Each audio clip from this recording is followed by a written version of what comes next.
estamos cercanos a los 9 grados de temperatura desde el inicio de la pandemia. Y cuando esto se fue agravando ya en Europa y aquí también en nuestra región, la gran pregunta es, ante un sistema colapsado, un hospital, por ejemplo, que no puede atender más pacientes y que el médico, el sistema sanitario, tiene que tomar la decisión a cuál se le brinda atención, a quién se le da oxígeno, quién se queda de lado, cuáles son los parámetros legales para tomar esas decisiones tan duras. Es lo que nos motivó con nuestro móvil a hallar respuestas a estas preguntas. Lucas. Por eso estamos con la presidenta del Instituto de Salud y Bioética del Colegio de Abogados de la ciudad de Rosario, además es especialista en bioética, Julia Canet, para justamente nos pueda brindar respuestas a esas preguntas.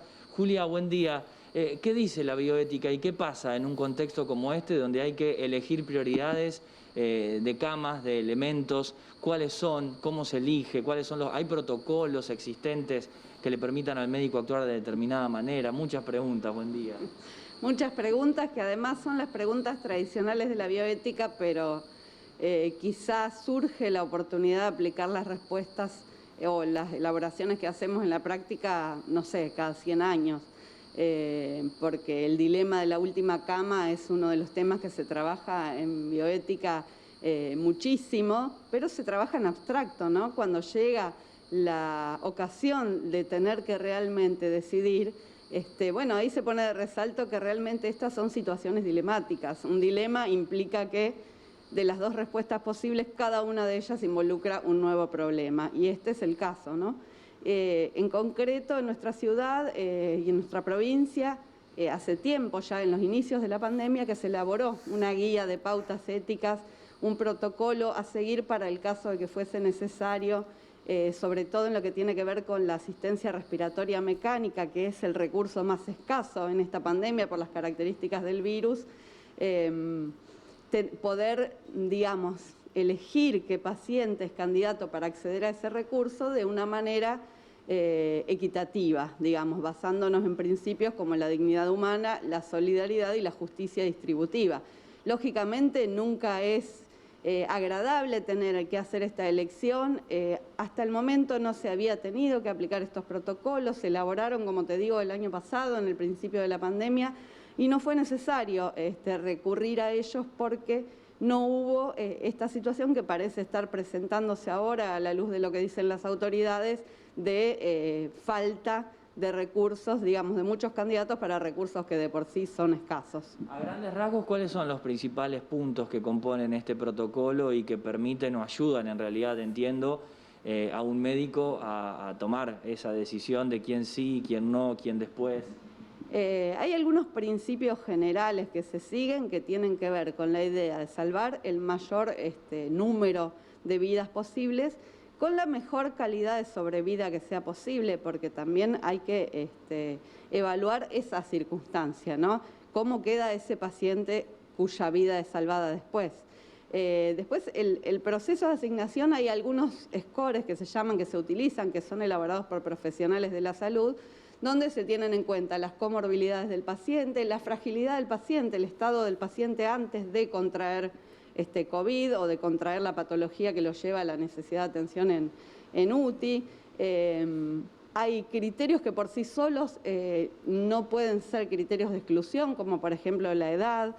Siempre nosotros en los protocolos ponemos en claro esto: la edad, la discapacidad e inclusive la existencia de determinada patología por sí sola no determina la exclusión de un paciente como candidato al ingreso a terapia intensiva, sino que se evalúan una serie de condiciones bien complejas del paciente. Por eso la idea también es que estas decisiones no las toma el médico, y mucho menos el médico que está tratando al paciente. Lucas. Estas decisiones las toma lo que se llama un equipo de triage, un equipo que inclusive antes de que se presente esta eventualidad, la idea o lo que se pretende y lo que se vino haciendo es que al ingreso del paciente a la institución se evalúen todas estas circunstancias. El paciente ya ingresa, aunque no requiera todavía UTI o aunque no haya todavía carencia de recursos, el paciente ya está evaluado en este sentido. de tal manera que no sea una cuestión de desesperación del médico a cargo tener que tomar esta decisión. Estos equipos de triage generalmente están especializados en cuidados paliativos, son especialistas en terapia intensiva, digamos, gente con experiencia que no es la que atiende al paciente. Es mucho más sano y además eso implica cuidar al profesional de la salud que ya bastante tienen sobre sus espaldas como para tener que tomar este tipo de decisiones, ¿no? Sí, Gustavo, te escucho. Trasladale a Julia, si un familiar de una persona internada que no se le brinda esta asistencia por estos motivos, por la decisión que debe tomar en el instante el médico, quiere recurrir a la justicia, porque no le conforman las respuestas. ¿Puede hacerlo? ¿Hay alguna especie de amparo para el profesional médico que toma esta decisión? Claro, si un familiar no está conforme con cómo fue atendido el paciente, la persona cercana que estaba internada, la primera pregunta es si tienen lugar para ir a la justicia a hacer algún tipo de reclamo por parte de los familiares o los cercanos al paciente, y en la otra cara, ¿hay amparo por parte de la justicia hacia los trabajadores de la salud que justamente formaron parte de este equipo? Bueno, yo creo que los trabajadores de la salud pueden estar tranquilos en el sentido de que si se siguen los protocolos adecuados van a estar resguardados en su accionar. Lamentablemente, cuando ocurren este tipo de situaciones, siempre puede generarse disconformidad de alguno de los familiares o de las personas que no puedan acceder a estos recursos escasos.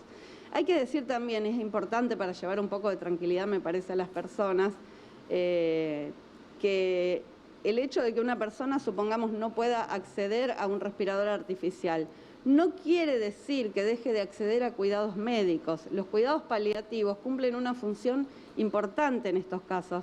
Y es importante también que los profesionales de la salud sepan comunicar esto.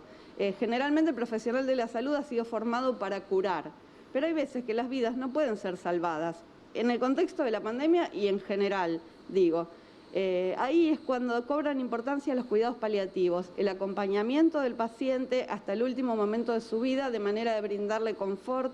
Eso nunca va a faltar. El hecho de que eventualmente ocurra que no se le puede poner a disposición un respirador no quiere decir que el paciente esté abandonado, no quiere decir que al paciente no se le brinden los cuidados que hagan de su tránsito, digamos, por esa enfermedad, una situación confortable en todo cuanto sea posible. Esto es importante también que los profesionales de la salud lo sepan comunicar. Muchas veces los reclamos de los pacientes o de los familiares de la justicia tienen que ver con que no han comprendido o no han sido debidamente informados de estas circunstancias.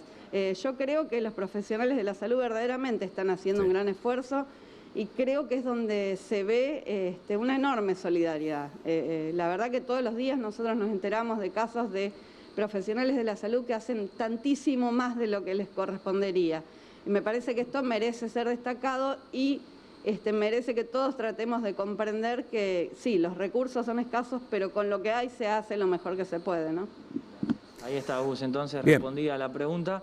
En un panorama y un contexto donde imaginarnos esto de tener que decidir para quién puede ser una cama, para quién puede ser un respirador es durísimo, así que aprovechamos por supuesto para recordar y recomendarles a las personas que nos estén mirando que tenemos que seguir cuidándonos, tenemos que reforzar nuestros cuidados, más aún en estos días, pese a que estemos cansados, pero bueno, este es el panorama estrictamente legal respecto a las cuestiones bioéticas por las que deben atravesar este equipo de trabajadores de la salud que día a día se enfrentan con situaciones similares. Por suerte, nos contaba Julia, no se ha llegado a esta instancia, pero bueno, está todo preparado en el caso de que suceda, legalmente al menos, para saber cuáles son las respuestas que se pueden brindar. Muchas gracias, Lucas. La derivación de esta situación entonces de tensión en el sector sanitario, la falta de camas y ese momento clave de tomar una decisión.